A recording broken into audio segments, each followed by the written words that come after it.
Bienvenue dans cette 4e chronique de Maman ordinaire ou de Maman pas parfaite, où aujourd'hui j'ai la chance de rencontrer Gilliane Donner. Bonjour.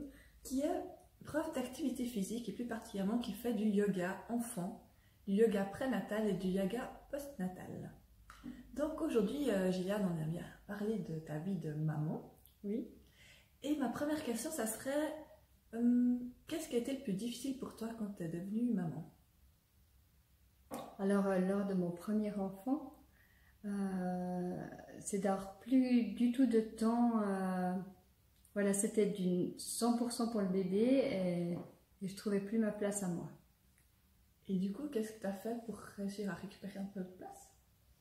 Pour mon premier enfant, j'ai vraiment tout donné pour mon enfant. Je n'ai pas beaucoup consacré du temps pour moi, mais comme j'aimais ce nouveau rôle, ça s'est quand même bien passé. C'était au début un petit peu compliqué, le premier mois, parce qu'en plus un bébé, ça demande tellement. Et puis après, c'était bon. Je me suis bien donnée dans ce rôle de maman. Mais après, j'ai repris un petit peu mon travail et ça m'a aidée. Donc d'avoir un peu une régulation des différents rôles. C'est ça, d'avoir un petit peu mon rôle aussi de juste moi, dans mon rôle professionnel. D'accord. Et du coup, avec l'arrivée de ton deuxième enfant, ça a changé quelque chose par rapport à ça? Alors là, j'ai eu encore moins de temps pour moi, comme tous les parents. Donc il n'y avait plus du tout d'espace, ni pour le couple, ni pour moi. Mais une plus grande conscience qu'il fallait le prendre, ce temps. Donc je me suis octroyée, et là je travaillais déjà un peu plus, donc mon travail était mon petit moment à moi, et voilà, c'est ça qui m'a aidée. D'accord. Donc ouais, ta stratégie à toi, c'était le fait de travailler. Oui, mais parce que j'aime mon travail, peut-être c'était ça aussi, parce que j'ai un travail vraiment que je fais avec mon cœur, et du coup ça m'a aidée. Ça marche. Au niveau de tes enfants, qu'est-ce que tu dirais qui est le plus difficile maintenant en tant que maman, à part de réussir à avoir les différents rôles dans sa vie? Alors c'est vrai que maintenant les rôles dans la vie, maintenant qu'ils ont grandi, je me sens très bien. Je pense que c'est beaucoup plus équilibré qu'avant. C'est de consacrer du temps pour chaque enfant. Et pas juste imaginer que comme ils jouent ensemble, ils sont satisfaits et que ça leur suffit, mais aussi de me dire, je dois prendre un moment pour chaque enfant pour aussi avoir ce moment de complicité et d'attention. Et quand je le fais, je vois que c'est vraiment différent. Et donc, est-ce que tu te donnes un timing pour ça? C'est quoi, une fois par mois, une fois par semaine, une fois par jour? Enfin, c'est quoi ton... Moi, je fonctionne très spontanément. Je dois déjà par obligation structurer beaucoup de choses dans ma vie, ça je ne structure pas trop. Mais presque, je dirais quotidiennement, même si c'est 5 minutes. Mais c'est 5 vraies minutes, j'essaye. Je vais prendre un bain avec ma fille, je vais faire un petit jeu avec mon fils. Mais j'essaye 2-3 fois dans la semaine en tout cas. Ouais. Et tu vois vraiment que ça fait une différence pour eux aussi? Ah vraiment? Ouais. Du coup, au niveau émotionnel, autrement, ma fille, elle est assez...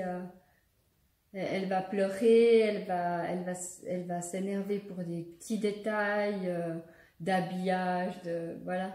Et quand en fait derrière, c'est qu'elle s'ennuie de moi, et parce qu'on se voit moins, et de la présence que je lui donne. Donc si je lui donne ces 5 minutes dans cette journée où on se voit pas beaucoup, mais ça change tout et il n'y a pas ces crises. Donc il y a des semaines, j'arrive pas du tout à faire ça et je le vois. Ouais. Donc c'est vraiment remplir son réservoir émotionnel en fait, affectif. Ouais, vraiment. Okay. Bonne idée, effectivement. Et sinon, quelles sont les valeurs qui sont les plus importantes pour toi que tu as vraiment envie de transmettre à tes enfants? Le respect des autres, mais le respect de soi aussi. La générosité, l'amour inconditionnel, l'amour de soi, l'amour des autres. Il y a plusieurs choses, mais de bien se connaître pour savoir ce qu'on aime et où on va. Et même petit, on a des obligations, on doit aller à l'école, mais on doit aussi se faire du bien et être conscient qu'on peut se faire du bien. Et comment tu arrives à transmettre ces valeurs-là? en essayant d'observer qu'est-ce que sont leurs propres vraies inspirations et non pas celles que j'ai envie d'avoir d'eux.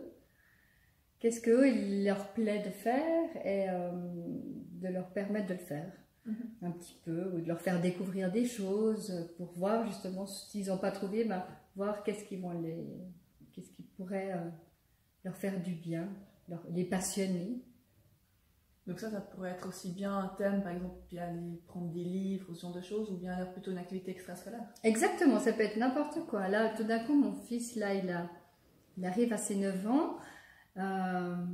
Il aimait bien lire le soir, mais sans plus. Il regardait des bandes dessinées, mais il lisait pas vraiment.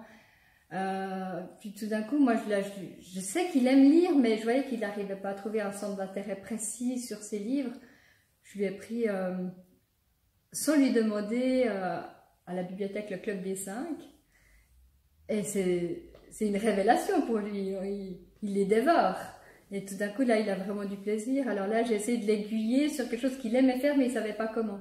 Il aimait lire, mais il ne savait pas comment s'y intéresser.